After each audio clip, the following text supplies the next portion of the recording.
Okay, so we are gonna start with Python 3 theory. Okay, so basically we have done so many scripting, so many syntaxes, so many concepts we have already discussed. So I guess 60% of knowledge you already have over here, but you may not be knowing what is the content of theory topics. But I guess 60% you might already have gained it. Even those guys who just started from the day one of this batch, might be if you were never into the Python thing, even then you might have got at least 40 to 50% by now. So whatever what we gonna do, it will look kind of a repetition, or you might be able to like cross relate this with those script whichever we were discussing on the following days. You can start imagining the same thing, that okay, this is what was discussed on that day. Okay, this is what is been the real theoretical approach of that script. So it will be more of like correlation, whatever we are going across and whatever we discussed in the script. Okay, so let me first write what are the things we would be going through.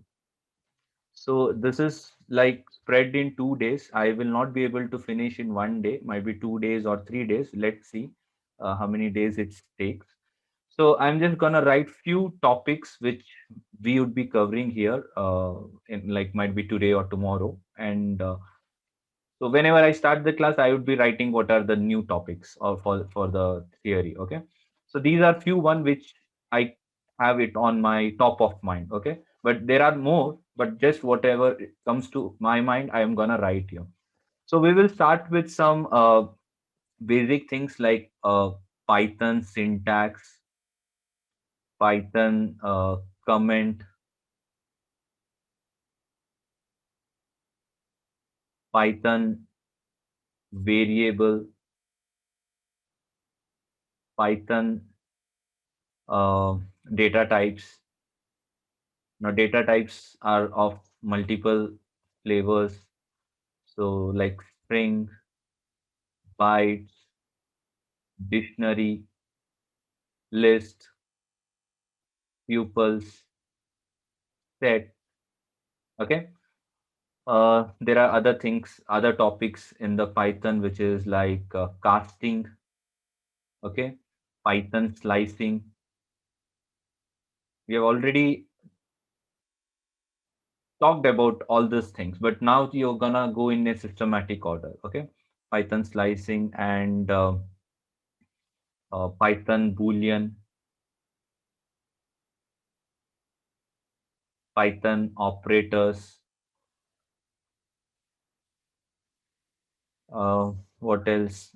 We'll start with some looping iterations, if else,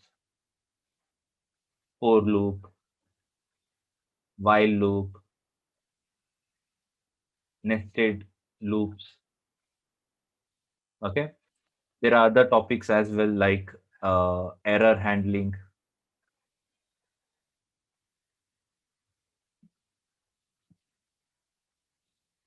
There are, oh, sorry, I think I removed, but anyway, we have other topics like Python regex. We already discussed, we had a practical as well, but we will also once again repeat this.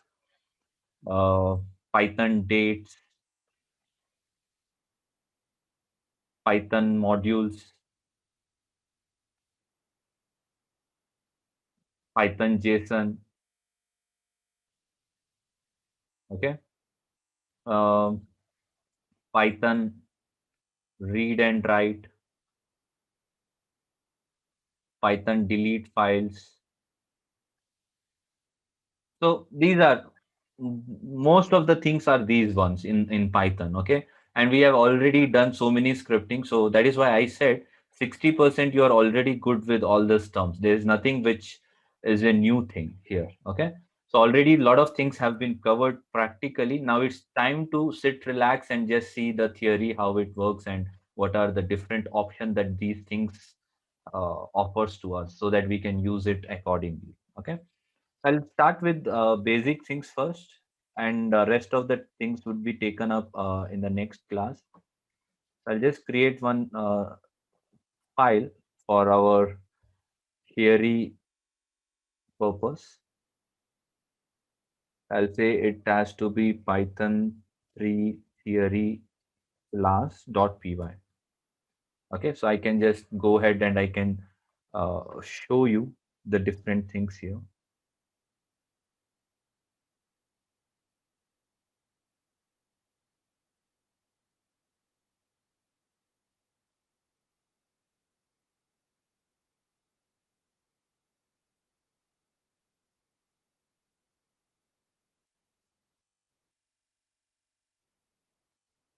Okay, so you can either make use of this prompt, whichever I just did, or you can also, one second.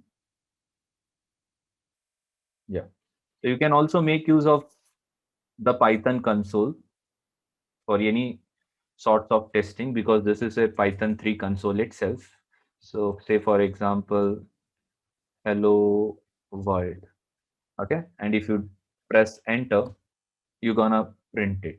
If you do the same thing on this, it's once again the same thing. Hello world, and then you will execute with the help of run. Okay. You can also go with something called as PowerShell, Windows PowerShell. I'm not sure whether it's by default installed in your machine. Might be this is an add-on package which you have to download. It's a free thing. You will Google it and you will get into it. Okay. So how do we enter into the console is, I can go with Python version 2 or Python version 3, right? So I can type Python version 2. So it will take me to Python version 2. And here we used to have the command uh, for print without any brackets. Sorry, something like,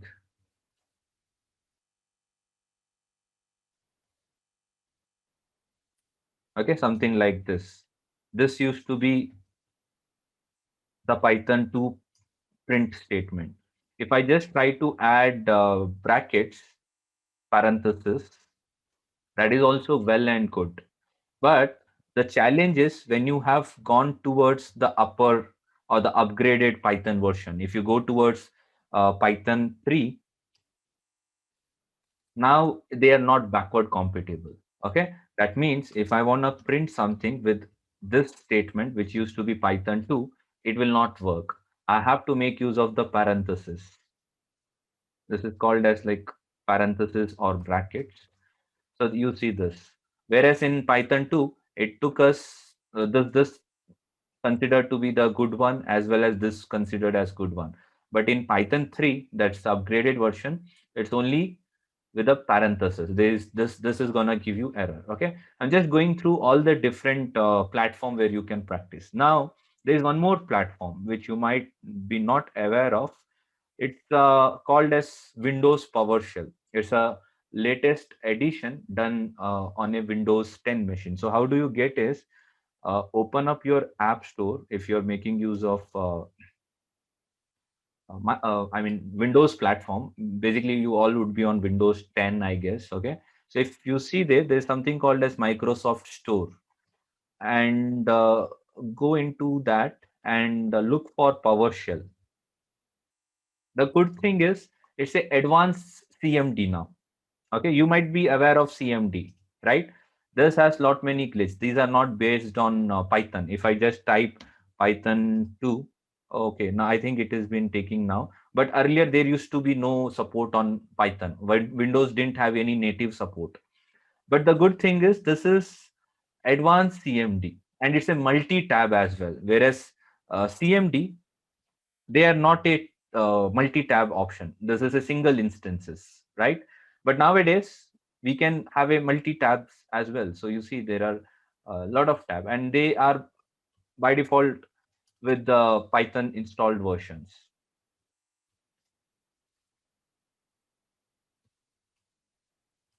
So I can just type my commands and I can practice straight away on this. Okay, and it gives you the multi-tab option also, and it's free of cost. You can just go and download. So these are few things. Whichever you want, you can go and practice. So that shouldn't be a problem. Fine. Okay. So let's start with a few things now.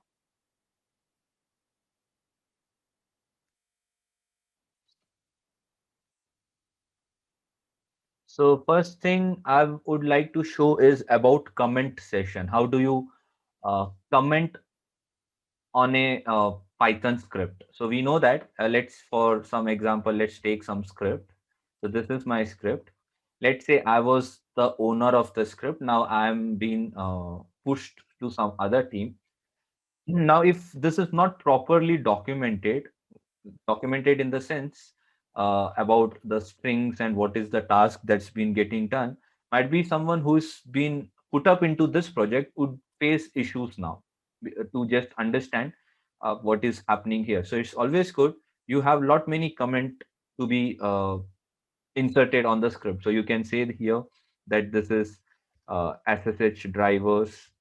So how do you start a comment with? You start a comment with the hash symbol. Okay, so it's called as hash symbol, right? So let's see what does it hashtag. That's what it's called as. So you may make use of hashtags, or you, let's say this is to check the differences. Let's say this is for taking input from executor about rolling back the change. Okay, so this is how we add the comment session. There is one more way to add the comment session. That is when you had two three different uh, comment lines to be added up. Okay, if you remember. So so so that is basically, that will be not part of the comment. So let's get that during the strings. When I'm talking about strings, I'll talk about this thing. So that's nothing but when we make use of three inverted commas. This is three inverted comma. So we will bring this with the string notation. Okay, for comment session, let's exclude this. So this is while when you want to print different strings or comments in three different lines. Usually, when you make use of just two inverted commas, something like this is string, they're usually a single line. But let's say you had multiple lines and you wanted to print all the lines. In that case, we go with three inverted commas. So let's not confuse now. I'm talking just from comment point of view. So this is how we add comments on every lines. And just remember, whatever you just add behind the hashtag, they get uh, totally ignored. Okay, it's your PyCharm which is making it look like grayed out, but the same thing is not required. You see it on a Linux platform. On a Linux platform, it's not required. As soon as you put it into hashtag, they get grayed out or they show in different color. So it might be some, if they do not have a knowledge on this string or this particular character, they may not know what is it going to do. So in PyCharm, it's very easy for us to recognize it, that it's grayed out, it's a comment part, but not required that other platform also does the same thing. So if I go to this, see, it is not gonna gray this out. So that is what I'm telling you. It depends on the platform. So remember, whatever you write behind this or after this, that get grayed out. Okay. And if you go to the next line, it doesn't have the power of putting it into comment session. So this is just valid for single line only. That is throughout this line, complete line. Okay, but the moment you go to the next line, now this becomes a variable. This could become anything, or it could lead to some error syntax or syntax issue, but it's no more a part of comment session. So your comment was just over here. If you want to also make this into comment, you just add one more hashtag. Okay, so that is about comment session, so that you can ignore them. Sometimes what happens is, when I'm writing a lengthy script, might be I get 2 3 different ideas on getting it done. So what I do is, I would like to put them in comment session, so that I'll test it with the second option, then I'll come back to the first option. I will put back the second option to be grayed out, right? We can do it very easily in the case of Python. So let's say this is my script. I just wanted to put the rollback into comment session, but I don't want to delete it. I just want temporarily that my script don't execute it. So if you go to like code, there is an option called comment with line comment. Now, if I click this, you see all of them are grayed out. Now, what happens is, I can execute the script and only these parts get executed. This gets ignored. Okay. So comment doesn't only mean that you are just uh, defining something. It could be for your own benefit also. Okay. So in my case, I just wanted to test the first behavior and not the second behavior. Now, let's say my work is done. I will just go back and I can just put it back. And now let's say I want to gray this out, or I want to comment this out, so that they get ignored and this parts get executed. So comment has its own purpose. Okay, so it's not about just defining this is for SSH console, this is for username. It doesn't mean it. It is for practical point also. Okay, so that's about comments which we have in Python. Okay, so let's move to the next thing. It's called as print statement, which is once again uh, something we've been going through. Okay, so let's check the print statement. Give me 1 second.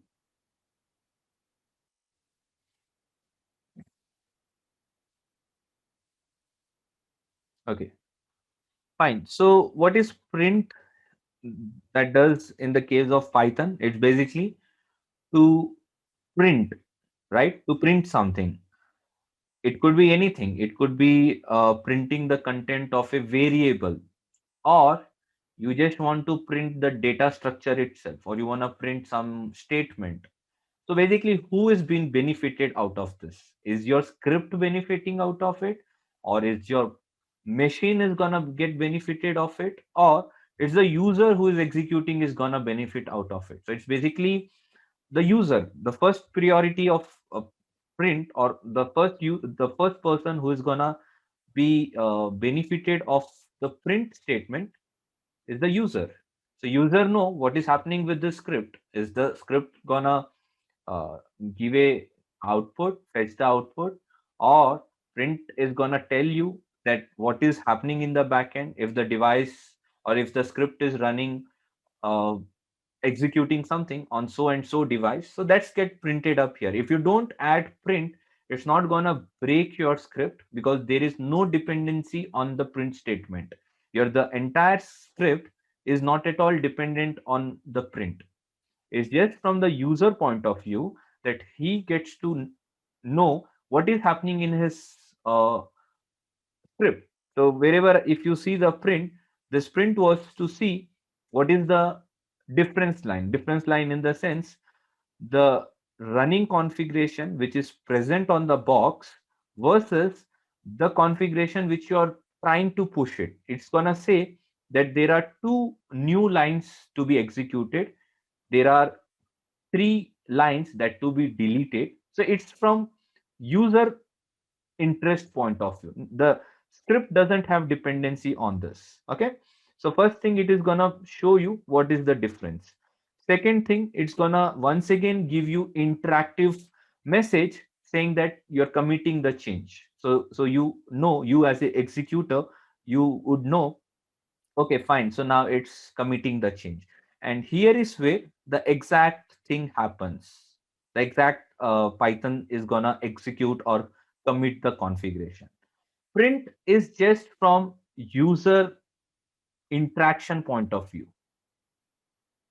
Okay, now print has been changed between Python version 2 and Python version 3. That is what I told you in the beginning. If you are if you see any script which is on Python 2, you will see them to be written with this way. Even if you see some script written on this way, but still they are making use of Python 2 syntaxes. Don't be confused because this both works very well with Python 2. But now, in the case of Python 3, we only have one format, one standard format, that is with the parenthesis. We have to add this parenthesis. You can call it as parenthesis or open brackets. Okay. How do we print something? So let's go and write something so that we can print over here. So I can say that hello world. I can run this script. Okay. I get something prompted up. I can print that this is a Cisco device. Okay.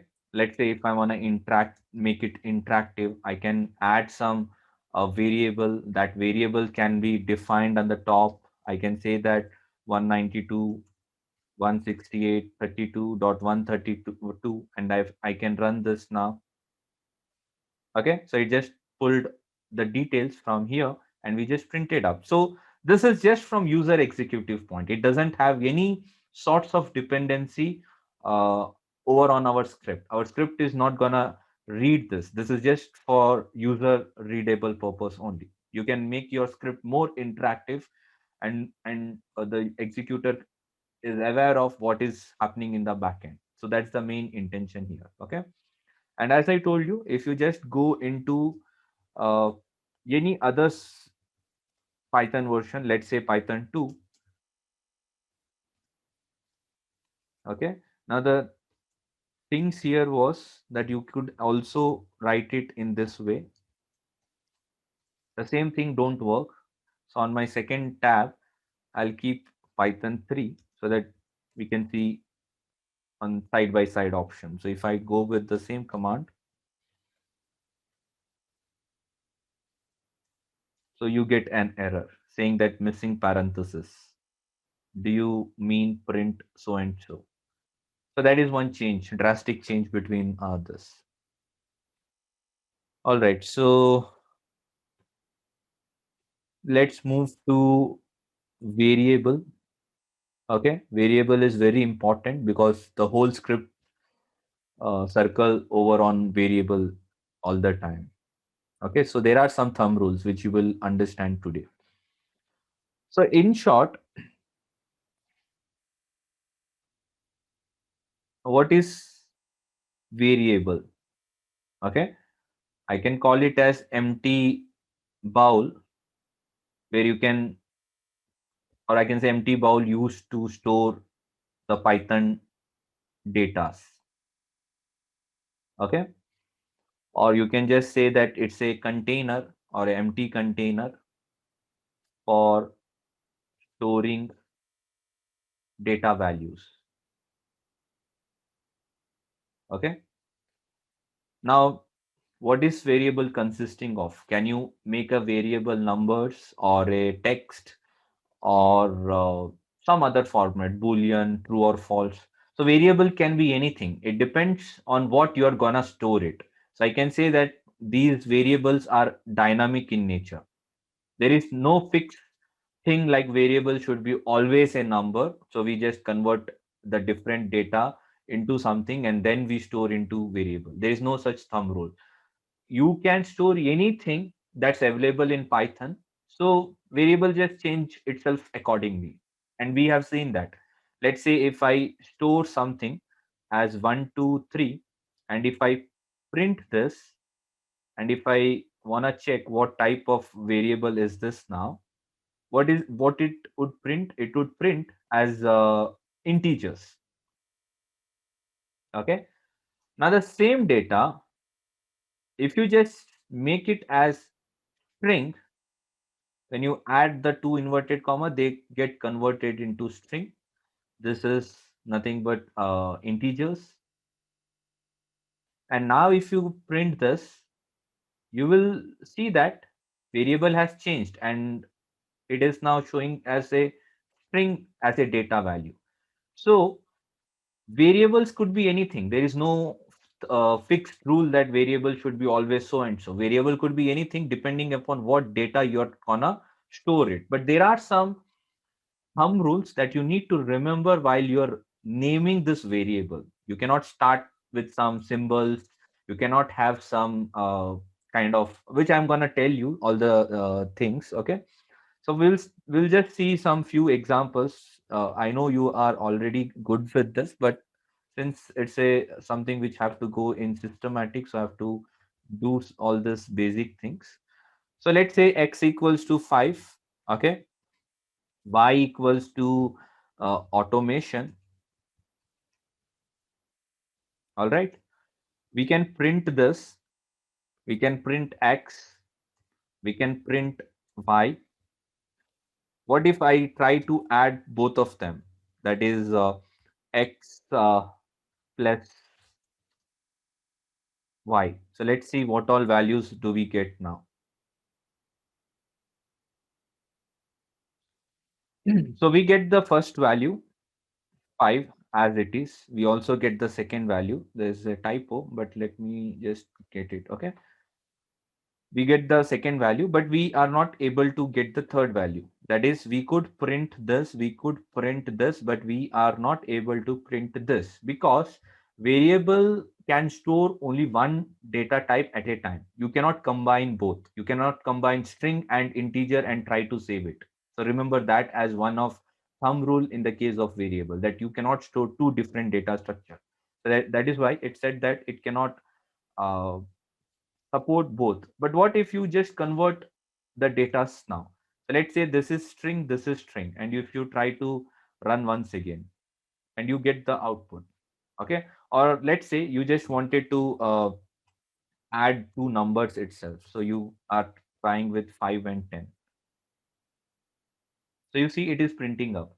So basically, the variables need to be uh, in a same data structure so that print can uh, print can just execute them. Otherwise, if you try to add two variables of two different types, then they will basically lead into error. And if you need to check what data types they are having right now, or if you want to see the data type of the variable, you can just add called as type, which will show you what data is that variable storing. So let's say type on x, type on y, and then you want to see the type over on x plus y, which is gonna give you error. But let's see. So you see the first one, it is integer. It's an integer. Integers are nothing but the numbers. And then we have string. So it's a string. But you see that the third option is leading us to error, which says that it's a unsupported on in between integer and string. So let me change it. So let's say I call it as network for automation.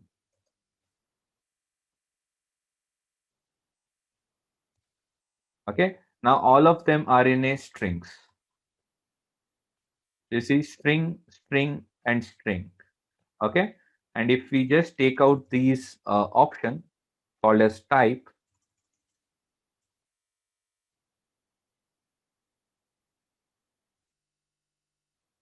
and if I execute them, you get to see the content of variable.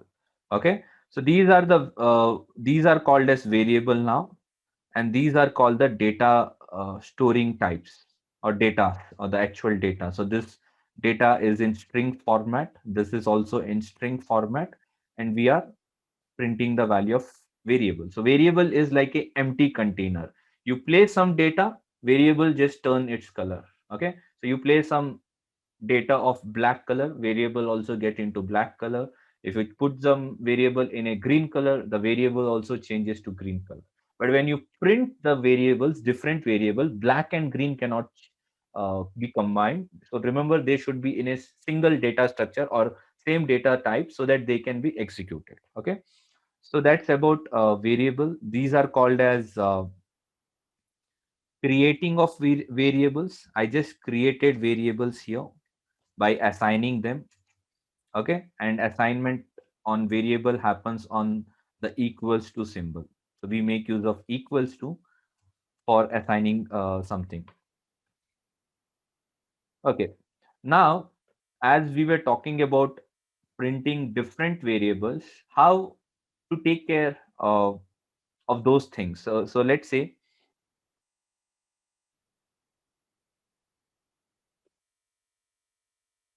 I have x equals to some string, y equals to some string. If I want to print x plus y, it shouldn't be a problem for me. But what if this was not a string, it was a number? And if you're gonna run now, it will give you an error, right? There are two things.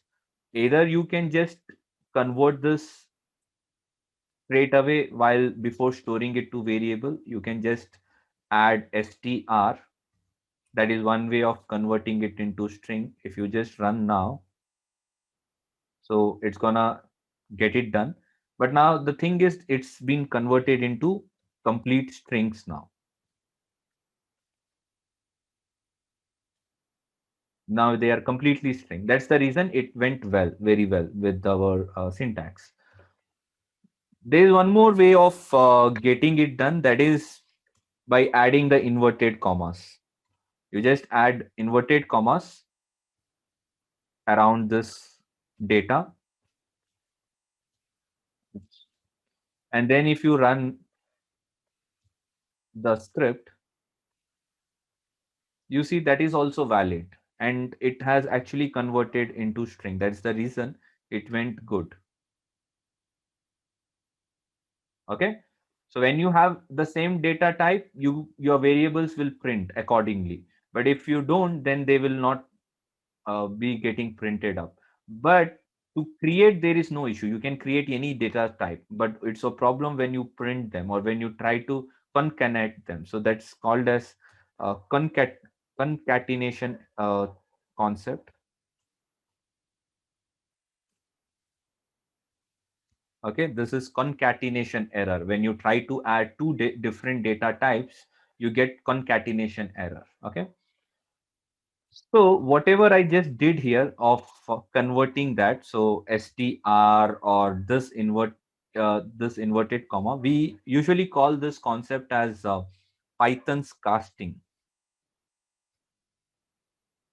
This is a concept where we try to manipulate the data type into some other data type and then store in the variable. Like for example, when I said 5, it was giving me concatenation error. So what I did, I just tried to do some casting here.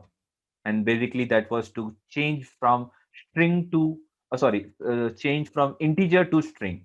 Okay, that is casting. When you try to specify a new data type on over onto the existing one. So here what I did is I tried to specify the new data type to be string over on existing data type of integer. So just converting from one data type to another and then saving this, because I know if I try to do two different things, I'll get error. So I have to make use of Python casting. So this is called as casting.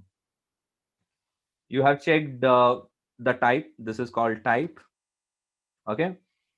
And then regarding the usage of inverted commas, as I told you, you can make use of two inverted comma. It's all safe.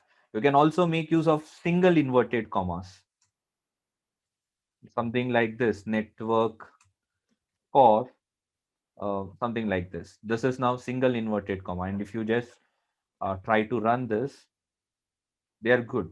Okay, you're just adding type. So if you want take out this type, you can just once again run this. It's good.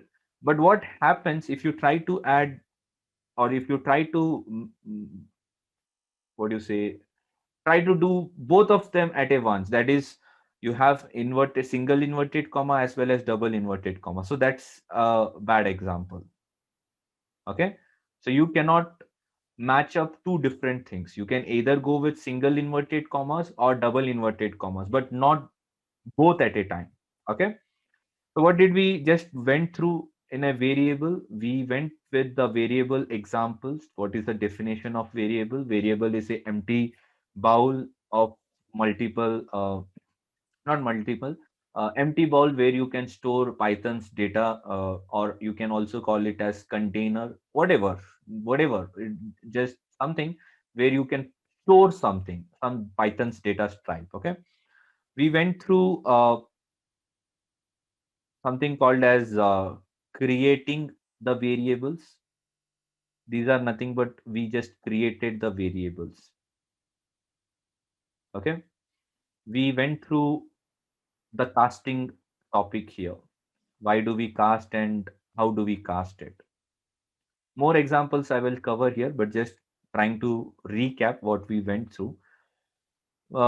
We went with something called as variable types. So you know that by adding type, you can see any variable what is being stored in that. So this is very helpful when you're writing something. So you come to know, okay, so this is in string. My next statement should also be in string so that I can print it up or I can store it in some external file. So this type is very important. Okay. And then we went through with the inverted comma, single inverted comma, good, double inverted comma, good, but single with double, not good. Okay. So don't do this mistake. Okay. Let me see what else can I show you here. Okay. Now, uh, what if variables are of same name? That is, x equals to network for, and then I also bring x equals to string 5. Now they are storing two different things, but the same name. And if I try to print x, let's see what is it gonna print now.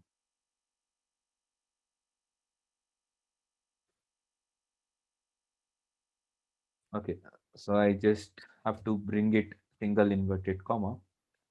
Okay, if I just run it once again, you see the latest option gets printed up. So what is happening? It's dynamic in nature.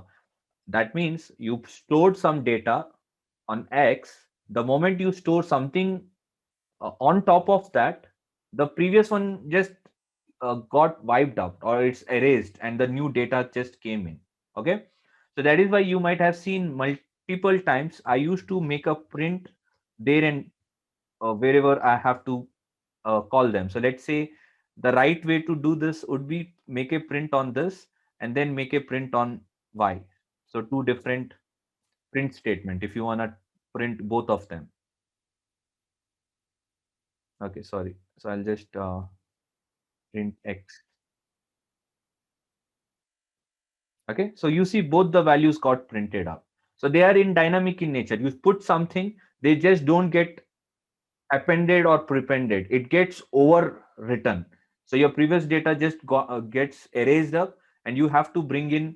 So if whatever you bring in the new value that gets printed up. Okay, so that is one thing which I wanted to show you. Now, what if from the case sensitive point of view, if I take out this once again, okay, and I make this as a uppercase. So this is lowercase, this is uppercase, and I'm printing something from lowercase, right? Because basically, if you remember in our previous example, this got erased and the latest thing got populated. But now, what in this case when we are making use of the case sensitive option of variable? If I print now, so it is printing up this. What if I try to print up the uppercase? Okay, so that proves that variables are case sensitive. So x, the lower x is treated separately, and the upper case x is gonna be getting treated as differently. Okay, so let me write here that variables are case sensitive. They are dynamic in nature. Okay. Okay. So what else can we discuss? I think we have covered lot many things. Okay. Now regarding the thumb rules, let me tell you what are the different thumb rules here. Though we have just went through a few of them. So remember the thumb rule for variable.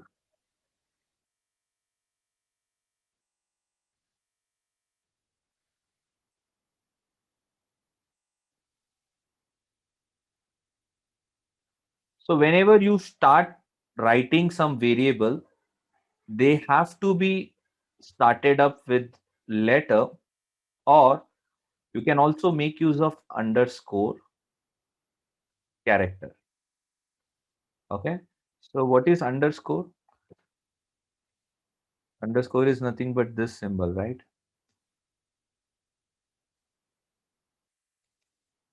This is called as underscore. Okay. So if I type underscore and if I say print x and if I run this, oh sorry, I have to make use of underscore. And if I print this, so you see it's a good thing.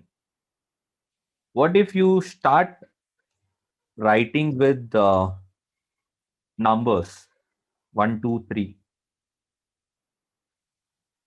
So you cannot start any variable with numbers. Okay.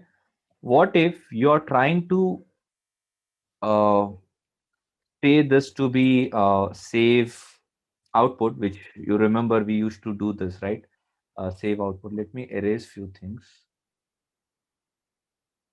You remember, right? We were making use of this variable on saving the file. So if I just make use of this, it is good. If I make use of the numbers, it is not good. If I go with underscore, I have to also bring underscore here. It is once again good. What if I bring underscore somewhere in the between of these characters? That is also good. What if I change underscore with hyphen and the same name or the same word? I'm gonna keep it here, and if I wanna run this, okay. So hyphen is not being allowed in the case of variable. So you need to remember that numbers hyphens are illegal words. That is, you cannot use them in the case of uh, variable. Okay. And yes, there will be lot many threads where you have seen some guys going with single variable characters. Some suggest that let's go with interactive, where we can have some lengthy words like save, output, my, data base. So both are good. Both are good until you follow the thumb rules. It's up to you. You which type of variable you wanna follow. Okay. You can also see lot many scripts who are just following a single character. They just don't want a lot of things. Maybe that's their personal script. But when you go and start writing for some production, you cannot go with like X, Z, A, B, all those things, because you have to define what are those variables. But you know that variable is just a name, and you just print it up wherever you require it, or you save it in a text file, right? So that's just from interaction point of view, not interaction, at least for from understanding point of view, what is this gonna save or whatever. But it has nothing to be done with the real time scenario. That is, I have seen some scripts where they write such a keyword that it looks like it's doing some real time behavior, like say something. If I write a variable and my data that I'm storing is 5, but if I write it real time variable collection, now a beginner would think that this is doing some real time analysis, but I know that this is just a name which it came on top of mind, and I just used it. So you should remember that these are just a name. They are not gonna do anything in a real time behavior. There is no real time behavior. Just a name. You could have replaced with just X as well, and you can just print this. It's doing the same thing. Why I'm telling is I've seen some student who go with very lengthy names, real time CDP neighbor collection equals to, and they do just some input, input statement and take the input. But variables look like something happening in a real time basis. Okay. Okay. Now, what are the thumb rules which we discussed here? We said letter or underscore character, uh, good, but there cannot be anything starting with numbers. I can say that no numbers and no to hyphens. So these are not allowed. Okay. And variables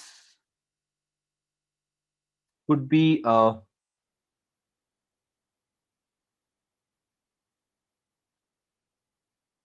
in upper cases. They could be all in lower cases. They could be mismatching of these things.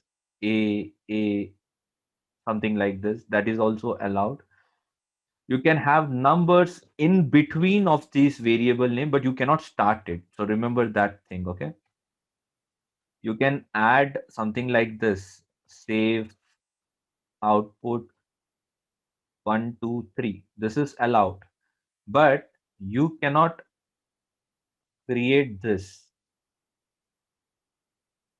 So no to this. You cannot start a variable with any numbers. You can add in the between or you can add at the end, but not in the beginning of anything. Okay.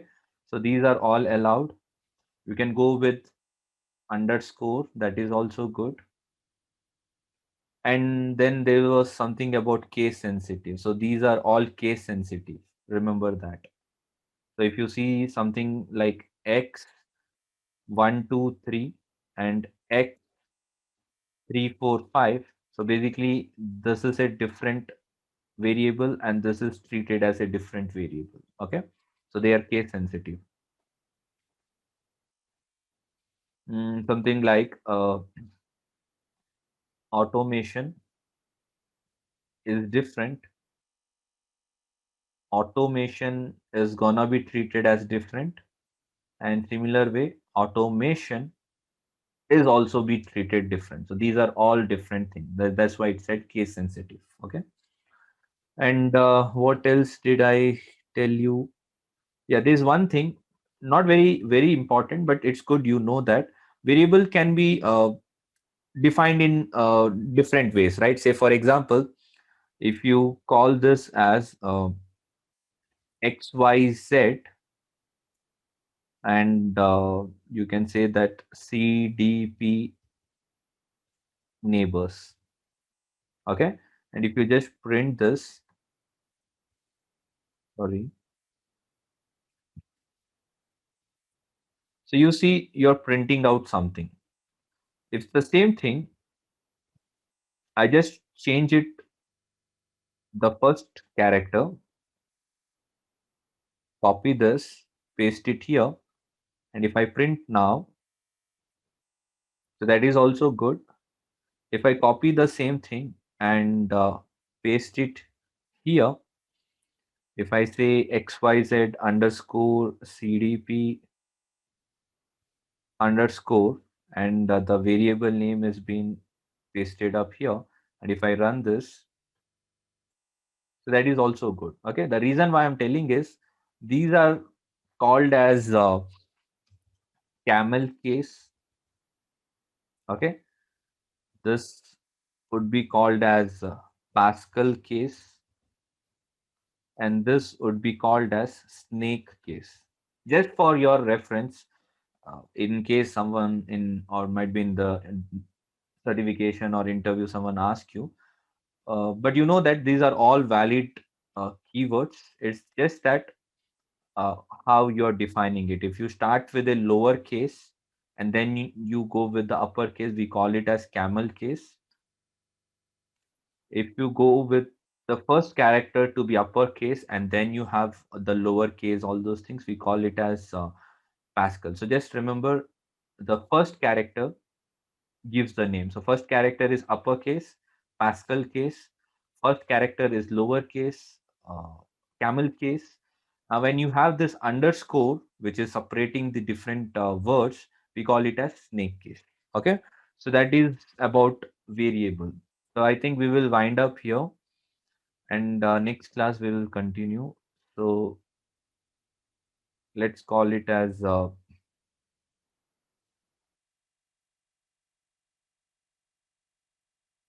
variable names. Okay, so these are some variable names here. All right, so let me know. I'm gonna unmute. So let me know if you have any doubt, and then we will continue in the next class. Hello, Sagar. Hello. Good session. I think it must be the first one, but very good enough. Thank you. Okay, fine. Okay. So we have discussed all the things, but now it would be to sit, relax, and watch out what could be the what you say. What is the right way of doing this? Okay. So you know how to do it, but now you're gonna see what is the right way of doing it. Hey Sagar, this is Robin. Okay. Sorry, I joined this class 20, 25 minutes late. I'm not sure, we are going through the basics of the Pythons, right? All the constructs and everything, Yes, the that's right. variable. Yes. All right. Okay. Yeah, that's a good one. I was just wondering, if you would have done this in the start of the class. No, if I do start off the class, most of the guys are very beginner to Python, and they will not be realizing where is this actually used in practical. That is why in the beginning of this today's class, I told you that you guys are already 60 to 70% already aware of what is being done and where is this getting used. So now it is just that you will sit, relax, and you will try to correlate that, okay, this is how that was done, this is how that particular instance was taken, and all those things. If I do this first, later on what happens is you will be just thinking about that what is variable, how it works in real scenario. So that is something which is gonna lead some confusion if I start with theory first. All right, cool. No worries. Thank you. Okay. Sagar, can we start 10 minutes early, because if anybody want to ask anything about last station or something like this, because we want to start at 9, the class to be at 9. If you can start 10 minutes early, if Yeah, so anyone. I always start at least like 5 minutes early. It's that I'll be on mute only, but the class, that those time you can utilize on asking something, because I have to wait for 2 3 minutes for students to join. So I always start at least by 5 minutes, but that time can be utilized if you have to ask something from the previous class. Okay, thank you. Thank you, Okay. Sagar. Yep. Sagar. Yes. So, yeah, the difference between Python 2 and Python 3 is only the open parentheses, or do we have any other differences after? There are a lot of things. Okay, there are a lot of things. There were one more simple thing would be, you might have seen lot many times that we are making use of the Python's input statement, right? Like for example, Yeah, channels. one second, where we write the input and just we say that enter the okay, let me just go here. You might have seen this command input, Yep. while we ask the user to enter Yeah, the IP address or configuration. So this is the latest command in Python 3. In Python 2, it used to be called as raw input. got it. Yeah. So there are few things which I will be letting you know what are all the Mhm. changes between Python 2 and 3. Okay. All right, guys. So we will wind up for the day, and so you know what are the topics. You can just go through as well from your side, so that you know what would be covered up in the next class, so you can be prepared yourself. Okay. All right. So let's wind up and let's meet up in the next class. So have a nice day, everyone.